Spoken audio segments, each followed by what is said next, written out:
Welcome back to the Project Nomad. Today we are working on the 4runner and specifically the brakes. Considering that the brake pads on this are due for changing, I honestly thought this was going to be an easy day, but my day isn't easy at all. Because when I opened up both sides and I actually had to take a look, checked out both brake pads on the passenger side, someone decided to cook through the brake pad material and actually get to the actual metal pad. So this side actually needs to have the rotor replaced or the rotor milled, but considering that I don't have the ability to mill the rotor yet, I'm getting a new rotor for this entire thing.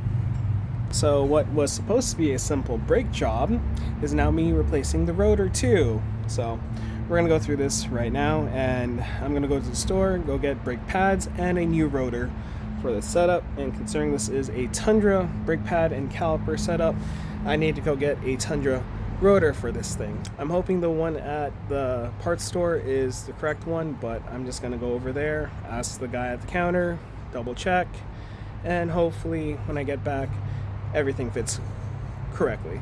But I'm gonna go to the store really quick to go get everything because this was supposed to be easy. Now it's not.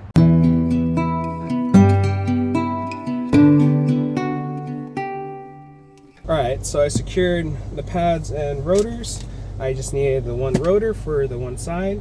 So let's actually see if the rotor they gave me actually is supposed to fit. The only one went to O'Reilly's. They said there's only 2 sets of rotors, and this is the cheaper set that fit. And I know the Tundra has 2 sets of rotors, or like 2 different kinds of rotors because they have 2 different setups. But the computer says this is supposed to fit, so let's see. All right, I'm back from the store and I have the brake pads and the rotor here. I'm gonna open up the rotor after I take off the caliper and hang it off the side really quick so that I can take off the old rotor. But I'm gonna open up the box after I take off the caliper and take off the old rotor so that I can make sure everything is good and ready for the box to actually be opened up and have that rotor check out and be placed here just for fitment's sake, because I still don't know if that rotor is supposed to be the one that fits, but let's just go with it.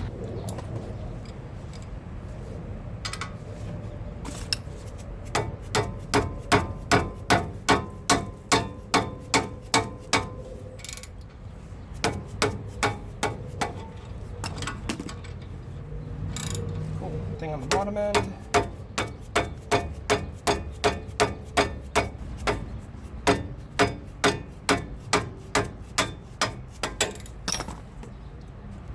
This caliper is held on by 2 bolts on the back end onto the actual spindle, and I just broke them loose, and that's basically what I was doing right now. And what I'm going to do now is basically take it fully off so I can get the rotor off now. As far as I'm aware, I don't remember if I need to take off the brake line, and I really don't think I need to take off the brake line because there's only one right here. So I'm good on that end. If you can see there, that's the one brake line that's there. And yeah, I'm just gonna take everything off from here.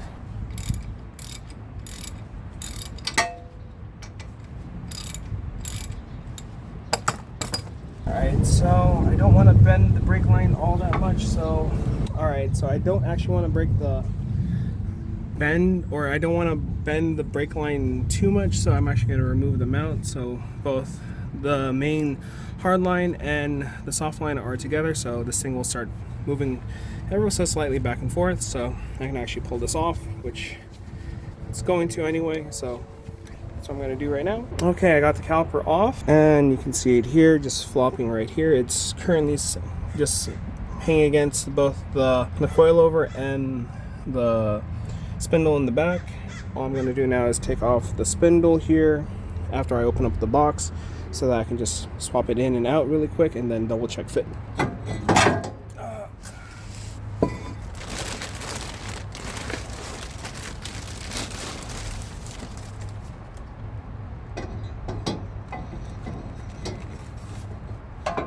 I'm just going to use a lug nut really quick here, just to seat it. Now it should fit. I'm hoping. Yes, it'll fit. It'll work. Alright, it's gonna take me a second to get everything actually tightened down, but I'll show you the marked caliper. You can see here that it is shiny, and then it becomes like a matte, shiny, unreflective finish compared to like the opposite side where it is a smoother, one texture finish, minus the rust on the caliper, or rust on the rotor, excuse me. But that's basically what happens when you run out of brake material and your pad, the actual pad, metal backing actually starts grinding on your rotor. It sucks because whenever you have to replace the rotors, it's like a $150 to $200 part, and if you don't do it yourself, you're looking at like more time and labor. So if you have an opportunity to replace your brakes or your brake pads before they start squeaking, or you notice them start to get really close, do so. It saves you some hassle. I'm just gonna finish up tightening everything here, and then I'll bring you back when I'm installing the brake pads. Alright, so I have the pistons reset or recessed back inside the caliper for the most part. Now I have the brake pads right here, and let's see what they are like.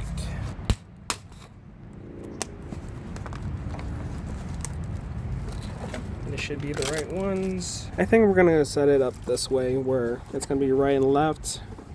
Left being on the inside, right being on the outside, and it's just gonna be inserted that way onto the caliper. So I'm just gonna do that really quick and install the hardware really quick.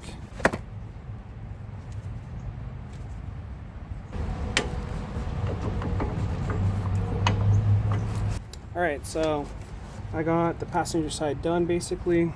The pins are in. I have the upper and lower pin in, as well as the spreader spring inside, as well as the capture spring, I'm gonna call it, the capture lock back here set up. So yeah, this is basically it. I'm gonna do the other side really quick, and then basically go through, double check everything, torque everything down on the passenger side, and after that, take it for a test drive.